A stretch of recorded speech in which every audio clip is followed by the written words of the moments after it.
नमस्कार बच्चों, एक मजेदार टॉपिक आज स्टडी करेंगे। टॉपिक का नाम है पास्कल ट्राइंगल। अच्छा, ये पास्कल ट्राइंगल क्या है? देखिए, इसका सीधा सा कनेक्शन है आइडेंटिटीज के साथ। इधर आप देख सकते हैं, ये बेसिक आइडेंटिटीज आपने क्लास 8 और 9 में अच्छे से पढ़ी है। अब आप सोच रहे होंगे कि ये नंबर्स और इधर ही आइडेंटिटीज बिल्कुल डिफरेंट चीजें, और क्या कनेक्शन इन दोनों के बीच में, यही आज मैं आपको बताऊंगा। वीडियो बड़ा मजेदार होगा, ठीक है? तो जरूर से शेयर करना। देखिए, फ्रेंच मैथमेटिशियन थे 17th सेंचुरी में, जिनका नाम था ब्लेज पास्कल।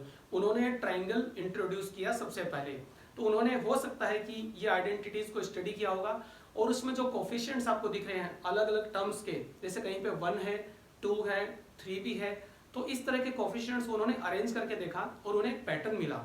तो आइए स्टडी करते हैं वन बाय वन। सबसे पहले मैं यहाँ पर एक पास्कल ट्राइंगल बना रहा हूँ, उसके बाद में इधर आइडेंटिटीज लिखकर मैं आपको 3 इंपॉर्टेंट प्रॉपर्टीज बताऊंगा। माइंड ब्लोइंग प्रॉपर्टीज होगी, ठीक है? देखो, सबसे पहले ट्राइंगल बनाने के लिए हम 1 से स्टार्ट करते हैं। इसके बाद में इसके दोनों तरफ 1 लिखते हैं नीचे वाली लाइन में, यानी सेकंड लाइन स्टार्ट करते हैं। तो अब थर्ड लाइन में भी हमें बिगिनिंग और एंड पे 1 ही लिखना है, बट मिडिल में जो नंबर आएगा वो इन दोनों का सम होकर आएगा, जो कि होगा 2। इसके बाद में नेक्स्ट लाइन में फिर से हमें 1 और 1 पर एंड करना है, और पैटर्न वही फॉलो करना है। कौन सा? कि इन दोनों नंबर्स का सम यहाँ पे मिडिल में लिखना है। तो 1 + 2 3 बना, और इसी तरह से 2 + 1 भी 3 बना। तो 4 लाइन हमने कंप्लीट कर लिए। एक फोर्थ लाइन और लिखते हैं। उसी तरह से बिगिनिंग और एंड में हमें 1 मेंशन करना है, और बीच के जो नंबर्स है वो इन नंबर्स का सम करके आएंगे। तो 1 + 3 से हम 4 बनाएंगे, 3 + 3 से हम 6 बनाएंगे, और इस 1 और 3 से भी 4 बनाएंगे। अब आपने देखा ये ट्राइंगल बना, एक अच्छा सा ट्राइंगल बना। तो मैं इसको कंप्लीट कर देता हूं। देखो, ये इस तरह का एक ट्राइंगल हमें मिला। तो ट्राइंगुलर शेप में कुछ नंबर्स मिले जो इस एक पर्टिकुलर पैटर्न में हमने अरेंज किए। अब देखते हैं इधर आइडेंटिटीज के साथ इन नंबर्स का क्या रिलेशन है। तो कुछ आइडेंटिटीज हो सकता है आपने याद कर रखी हो, अदरवाइज आप इस वीडियो में देखकर बहुत अच्छे से समझ सकते हैं। देखो, अगर हम x + y की पावर 0 लें तो उसकी वैल्यू 1 होगी। अगर आप ये टॉपिक 11th क्लास में पढ़ेंगे, जहां पर आप साइंस सब्जेक्ट सेलेक्ट करेंगे, तो इस टॉपिक का नाम होता है बाइनोमियल एक्सपेंशन, क्योंकि हम एक बाइनोमियल को एक्सपेंड कर रहे हैं अलग अलग पावर अप्लाई करके, यानी अलग अलग एक्सपोनेंट्स अप्लाई करके, ठीक है? मान लीजिए, मैं 1 थोड़ा यहाँ दूर लिख देता हूँ। अगर हम x + y पावर 1 करते हैं तो हमें एक्सपोनेंट को इंक्रीज करते जाना है, 0 1 2 3 4 इस तरह से। तो x + y की पावर 1 जो है वो x + y ही मिलेगा ऑब्वियसली। अच्छा, उसके बाद अगर हम इसमें 2 अप्लाई कर दें, यानी पावर को हम 2 बना दें, तो x + y का होल स्क्वायर बनता है। और ये भी आपको पता है कि ये होता है हमारे पास x² + 2xy + y², राइट? अगली बार हम पावर को और इंक्रीज करते हैं, तो x + y का होल क्यूब। ये आइडेंटिटीज 9th क्लास में बहुत अच्छे से आती है, पॉलिनोमियल वाले चैप्टर में। इसके बाद में हम इसको एक्सपेंड करो तो मिलेगा ये x³ + 3xy² + 3xy² + y³।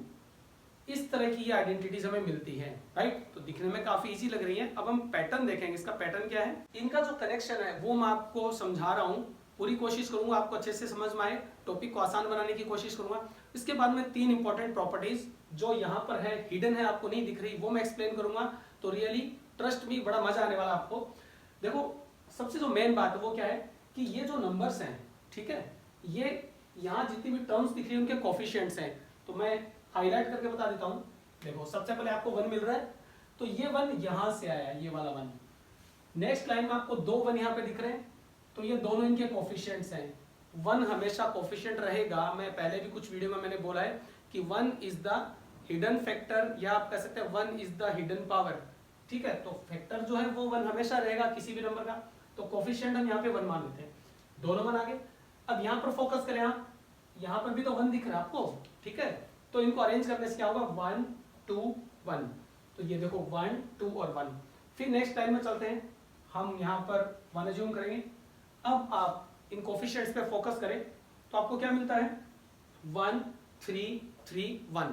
तो देखो 1 3 3 1, इसी तरह से अगर मैं यहाँ पर पावर 4 अप्लाई करूं यानी x प्लस वाई की पावर 4 तो कुछ और टर्म्स मिलेंगी, उनके कोफिशिएंट्स भी इनकी तरह आपको यहाँ नीचे मिलेंगे जो कि होंगे 1 4 6 4 1। आई थिंक ये बेसिक सी बात आपको समझ में आ गई, ठीक है। ओके स्टूडेंट्स, अब वो जो 3 प्रॉपर्टी मैंने बताई थी उसमें से फर्स्ट वाली देखते हैं। देखो ये जो पावर है इसमें 1 ऐड करेंगे तो नंबर ऑफ टर्म्स हमें मिलेगी। फॉर एग्जाम्पल 0 प्लस 1 1, ये एक टर्म आ गई। नेक्स्ट 1 प्लस 1 2, तो यहाँ पर 2 टर्म्स हमें मिल रही है। ठीक इसी तरह से 2 प्लस 1 3, तो 1 2 3, ये 3 टर्म्स हमें मिल गई, ठीक है। नेक्स्ट चले 3 प्लस 1 हुआ 4, तो ध्यान से देखो 1 2 3 4 टर्म्स हमें मिल गई, ठीक है। तो ये हुई फर्स्ट प्रॉपर्टी। सेकंड प्रॉपर्टी देखें, और भी मजेदार है। अगर हम वेरिएबल्स की पावर देखें तो उसमें आप ये पाएंगे कि एक वेरिएबल की पावर तो इंक्रीज हो रही है और दूसरे की पावर डिक्रीज हो रही है, क्योंकि किसी भी टर्म में जो है वो पावर्स का सम है वो कांस्टेंट रहेगा। ये वाली नेक्स्ट प्रॉपर्टी है, ये बाद में देखेंगे। तो पहले एक चीज देखें कि यहाँ पर तो एक ही टर्म है तो कोई वेरिएबल है नहीं। इसमें देखें आप x की पावर 1 है तो y की पावर 0 है, और y की पावर 1 है तो x की पावर 0 है। थोड़ा मैं अच्छे से एक्सप्लेन करता हूँ। अगर मैं यहाँ पे y0 लगाऊं और यहाँ पे x पावर 0 लगा दूं तो कोई दिक्कत नहीं है, और ऑलरेडी x और y की पावर 1 यहाँ पे थी। अब देखिए ये थोड़ा सा एक अलग तरीका है चीजों को रिप्रेजेंट करने का। अब ध्यान से देखें, x की पावर डिक्रीज हो रही है 1 0, बट y की पावर इंक्रीज होगी 0 और 1। बस यही पैटर्न इन सभी में चलेगा, चाहे आप इसको कितना ही एक्सटेंड कर दें। यहाँ देखें x प्लस वाई पावर 2 है, x की पावर 2 1 और 0, क्योंकि x खत्म हो गया, x नहीं है, तो 2 1 0 डिक्रीज हो रहा है। इसका मतलब y की पावर जो होगी वो इंक्रीज होगी। देखो यहाँ पे 0, y नहीं है तो y 0 है। हम इस तरह से भी तो लिख सकते हैं इसी बात को। ध्यान से देखो 0 1 2, तो इसकी पावर इंक्रीज हो रही है। यही पैटर्न यहाँ मिलेगा। एक बार फिर से देखें 3 2 1 और 0, x खत्म हो गया, ठीक। y की पावर इंक्रीज होगी 0 1 2 3, ये हुई सेकंड प्रॉपर्टी।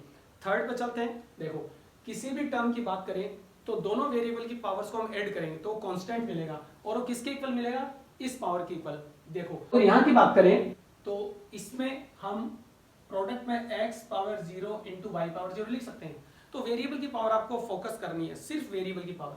देखो दोनों की पावर 0 है और ऐड करेंगे तो 0 ही मिलेगा।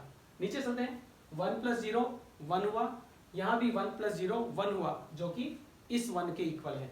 यहाँ देखो 2 प्लस 0 2 होता है, 1 प्लस 1 भी 2 होता है, और यहाँ पर 2 जो कि इसके इक्वल है। नेक्स्ट में देखें 3 ऑलरेडी है, 2 प्लस 1 फिर से 3, 1 प्लस 2 3, और 3 का 3 हमें मिल गया।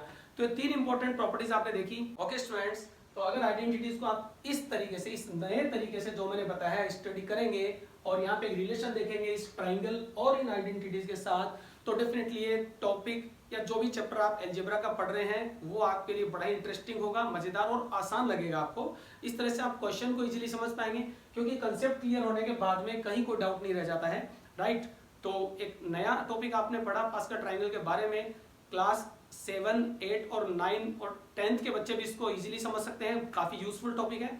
नेक्स्ट वीडियो में किसी मजेदार टॉपिक के साथ मिलेंगे। इसको शेयर करना मत भूलना। Good day.